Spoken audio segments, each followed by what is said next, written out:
Біз Жетісай ауданының мамандандырылған дарын мектеп-интернаты коммуналдық мемлекеттік мекемесінің 8-ші сынып оқушылары Алиакбар Хадиша, Жорабай Нұрзаман. Біздің жетекшіміз физика пәні мұғалімі Жүсіпхан Ақжол. Тақырыбы жол апаты кезіндегі жедел хабар беретін құрылғыны жобалау. Ғылыми жобаның өзектілігі. Біздің жобамыздың тақырыбы қазіргі таңдағы ең маңызды мәселелердің бірі. Қазақстан Республикасының статистикасына сәйкес, жылына 4 мыңнан астам осы жол көлік оқиғаларынан қайтыс болады екен. Жол апатынан қаза болуының тағы бір себебі дәл уақытында ешқандай көмектің болмауынан, яғни жол апаты кезінде қажетті органдарға жедел хабарлама жетпеуінен болады. Ғылыми жобаның мақсаты жол апаты жағдайында адам өмірінің қауіпсіздігін, яғни апат болған кезде жедел хабарды өте шұғыл арада тиісті мемлекеттік құтқару мекемелеріне жеткізу. Зерттеу бөлімдері Қазақстан Республикасының жол көлік оқиғаларының түрлері және деңгейі, жол көлік апаттарының салдары және себептері, жол апаттарының статистикасы, Arduino компоненттері арқылы сөз батырмасын жобалау. Қазақстан Республикасы бойынша жол апаттарының статистикасы. Соңғы 6 жылда республика жолдарындағы апаттар саны 29%-ға азайды. Апаттылық деңгейінің төмендеуі 2020 жылдан байқалған деп баяндайды Қазақстан Республикасы әкімшілік полиция комитеті төрағасының орынбасары Серік Түсіпов. Зертханалық элементтер. Бұл кішкентай қаланың тұрғындарын түсіріп кету сияқты автокөлік техникасының әсіресе қауіпсіздік жүйелерінің дамуына қарамастан қайғылы статистикалық өзгеріссіз қалады. Жазатайым оқиғалардың ең көп тараған себебі адам факторы.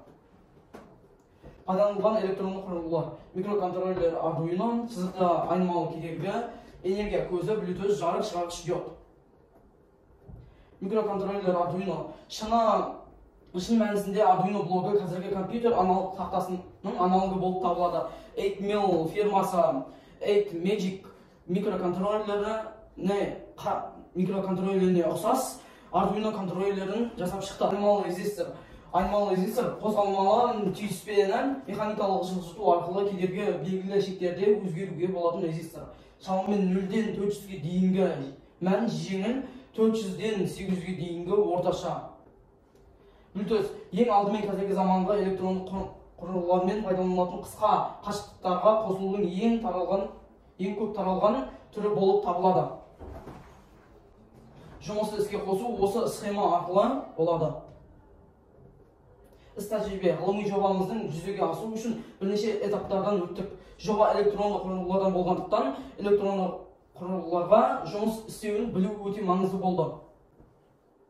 Жобада жоғарыда қарастырылған мәселелерді шешуге тырыстық. Жол көлік оқиғасының шығу себептері және де адам өмірін ажалдан құтқару, жол көлік оқиғасы болғанда жедел жәрдемге және басқа да қажетті органдарға хабар беретін қондырғының жұмыс істеу принципі және де сұлбасын жасадық. Біз бағдарламаны Arduino Sketch'те жаза аламыз және де цифрларды порт мониторынан көре аламыз. Менің жасап жатқан құрылғымда Arduino Uno, сызықты резистор, 3 жарық шығарғыш диод. Бұл кезде біздің сызықтық резистор соққы алған кезде 6 мен 50 аралығында жасыл жеңіл апат түрі болады. Ал 50-ден 250-ге дейінгі мәнде бізде жеңіл апат түріне саналады. Ал біздегі 250-ден 1023-ге дейінгі аралықтан ауыр апат түріне саналады. Алдағы уақытта мен осыған GPS құрылғысын орнатып, сигналды қажетті органдарға жіберуді мақсат етемін. Бұл жобамыздың келешекте қарапайым халыққа және мемлекеттік органдарға көптеген пайдасын тигізеді деген сенімдеміз.